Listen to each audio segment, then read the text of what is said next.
নবীজি সাল্লাল্লাহু আলাইহি ওয়াসাল্লাম হযরত আবু হুরায়রা রাদিয়াল্লাহু তাআলা আনহু থেকে বর্ণিত, নবী করিম সাল্লাল্লাহু আলাইহি ওয়াসাল্লাম একবার সাহাবায়ে কেরামদেরকে বলতেছেন, জানো মা বাবার কথা না শুনলে কেমন বিপদে পড়তে হয়, আল্লাহ তাআলার গজবে পড়তে হয়। আল্লাহর রাসূল বলেন, এক জামার এক বড় আবেদ ছিল, নাম হলো জুরাইজ। নাম জুরাইজ, বড় আবেদ, বড় আমল করনেওয়ালা, তাহাজ্জুদ গুজার নামাজি ব্যক্তি, কিন্তু আলেম ছিলেন না। এখানেও বুঝার বিষয় হলো আবেদ বড় ঠিক, কিন্তু আলেম নয়। আলেমের চাইতে আবেদ যতই আমল করে না কেন শ্রেষ্ঠ হইতে পারবে না। নবী করিম সাল্লাল্লাহু আলাইহি ওয়াসাল্লাম বলেন, আলেমের দাম কত জানো? একজন আবেদ যদি সারা রাত তাহাজ্জুদের নামাজ আদায় করে না ঘুমায়, আরেকজন আলেম জান্নেওয়ালা যদি রাতের বেলা তাহাজ্জুদের নামাজ না পড়ে নবীর সুন্নত তরিকায় সারা রাত্র ঘুমায়া যায়, আল্লাহর রাসূল বলে ওই আবেদের চাইতে আলেমের ঘুম আল্লাহ তাআলার কাছে বড় উত্তম। সুবহানাল্লাহ। এজন্য ভাইরা আমার, আলেম হইতে হবে, জানতে হবে, জ্ঞানী হইতে হবে। প্রিয় ভাইরা আমার, নবী করিম সাল্লাল্লাহু আলাইহি ওয়াসাল্লাম ঘটনাটি বলছেন, সাহাবায়ে কেরামদেরকে জানা দিয়েছেন।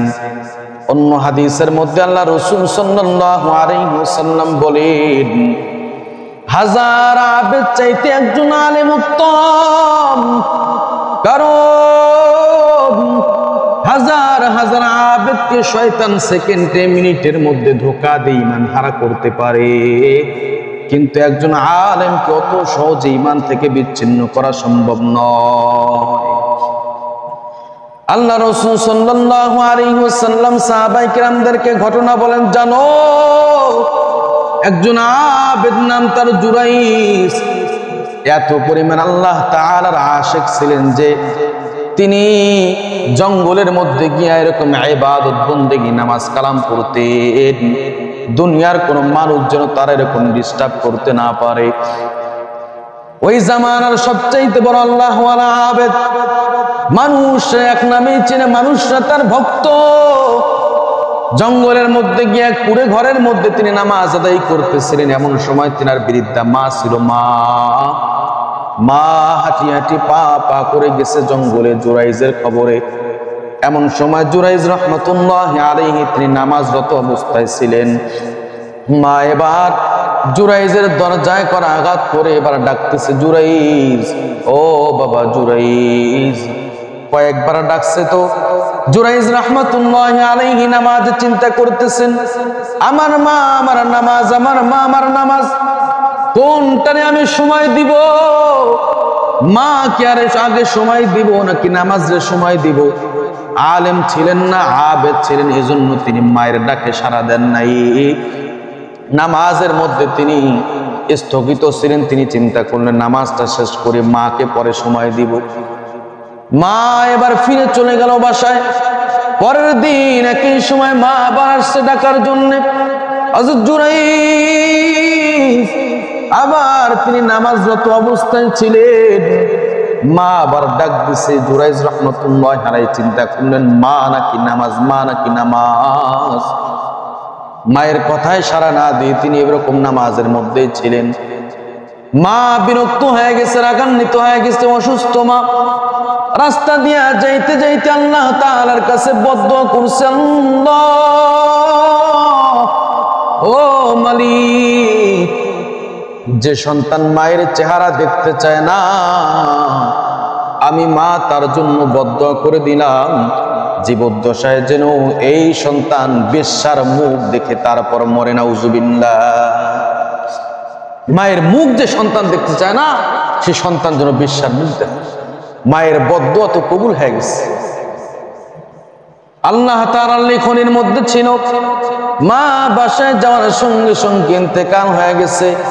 জুরাইজ রাহমাতুল্লাহি আলাইহি নামাজ শেষ করে বাসায় এসে দেখে মা ইন্তেকাল হয়ে গেছে।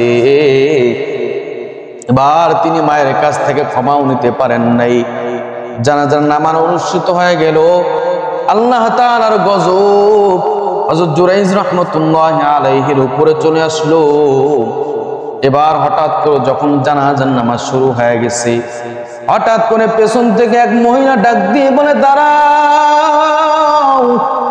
এই মহিলা কোলের মধ্যে ছোট্ট শিশু বাচ্চাকে নিয়ে এই মজলিসের মধ্যে ঢুকে পড়লো। এলাকাবাসীর লোকেরা কৌতূহল, কি ব্যাপার, এই মেয়ে তো বিয়ে হয় নাই, স্বামী নাই, তাহলে সন্তান আসলো কোথা থেকে? এবার আল্লাহ তাআলার গজব, মহিলা এবার আসে বলতেছে, শুনো, এই সন্তান হলো জুরাইজের মাধ্যমে দুনিয়াতে আসছে। নাউজুবিল্লাহ, যে জুরাইজ আমার সাথে অপকর্ম করেছে এর ফসল হলো এই সন্তান। নাউজুবিল্লাহ। এলাকাবাসী ক্ষিপ্ত হয়ে গেছে, রাগান্বিত হয়ে গেছে। জানে এতদিন এত বড় বুজুর্গ মনে করলাম, ওই ব্যক্তি আবার জিনা করছে, তার সন্তান দুনিয়াতে আসছে, বিবাহ শাদী করে নাই। এলাকাবাসীর প্রত্যেকটা মানুষ জুরাইজকে আবার মারধর শুরু করে দিল। ওই যে মায়ের বদদোয়া কবুল, মায়ের কথা না শোনার সেই বদদোয়া, মায়ের নাফরমানি করার কারণে আল্লাহ তাআলার গজব জুরাইজের উপর চলে আসছে। এবার জুরাইজ রাহমাতুল্লাহি আলাইহি বুঝতে পারছেন এটা মায়ের আমার বদদোয়া, মায়ের নাফরমানি করার কারণে এই ফসল। নবী করিম সাল্লাল্লাহু আলাইহি ওয়াসাল্লাম বলেন, জানো জুরাইজ এত বড় আবেদ ছিলেন যে তার কারামতটা দুইজন বড় বড় নবীদের সঙ্গে, দুইজন বড় বড় নবীর মুআজিজার সঙ্গে মিলে গেছে। বলে কেমন করে? ইউসুফ আলাইহিস সালাতু ওয়াস সালামকে যখন তোহমত দেওয়া হয়, নবী ইউসুফ বাচ্চার মাধ্যমে কথা বলায় দেয় আল্লাহ তাআলার কুদরতে। বাচ্চা নবী ইউসুফের পবিত্রতার ঘোষণা দেয়, হযরত মারিয়াম আলাইহিস সালাতু ওয়াস সালামের পবিত্রতার ঘোষণা দেয়, ঈসা আলাইহিস সালাতু